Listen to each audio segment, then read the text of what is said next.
Hello बच्चों, let's see the question. The given question is A, G, C, T are nitrogenous bases of DNA. The pairing is किस किस के बीच में pairing होगी ये बताना है आपको। तो चलिए थोड़ी सी बात, थोड़ा सा कॉन्सेप्ट हम लोग सीख लेते हैं। जो हमारे पास नाइट्रोजनस बेस होते हैं वो होते हैं दो तरीके के। एक होते हैं हमारे पास प्यूरीन, दूसरे टाइप के होते हैं हमारे पास pyrimidine. Purine and pyrimidine, purine and pyrimidine, right.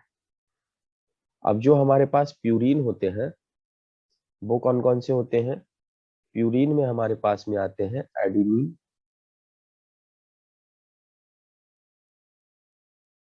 और ग्वानिन। एडिनिन और ग्वानिन। और जो हमारे पास प्रीमिडीन होते हैं इसमें आते हैं हमारे पास थाइमिन, थाइमीन, साइटोसिन और एक और आता है हमारा यूरेसिल, जो कि सिर्फ और सिर्फ आरएनए में पाया जाता है। जो थाइमीन है वो सिर्फ और सिर्फ डीएनए में पाया जाता है, आरएनए में नहीं मिलता वो। ठीक है ना। तो जो हमारे प्यूरीन होते हैं वो प्रीमिडीन के साथ हाइड्रोजन बॉन्ड से जुड़ते हैं। जैसे हम बात करें कि कौन कौन से पेयर पॉसिबल है, तो एडेनिन जो होता है वो दो हाइड्रोजन बॉन्ड के थ्रू थाइमीन से जुड़ सकता है इन केस ऑफ डीएनए। ठीक है ना।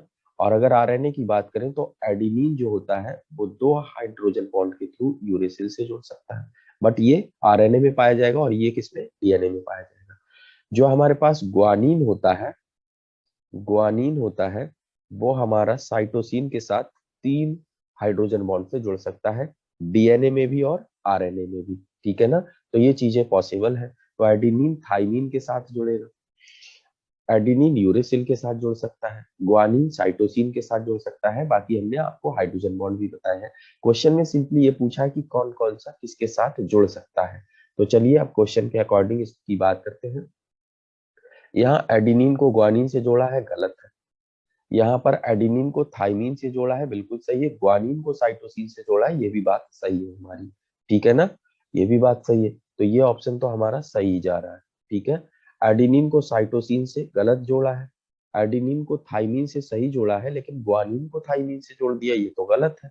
ठीक है। तो इस क्वेश्चन का ऑप्शन हमारा सही होगा कौन सा? Option B. I hope you understand it well. All the best.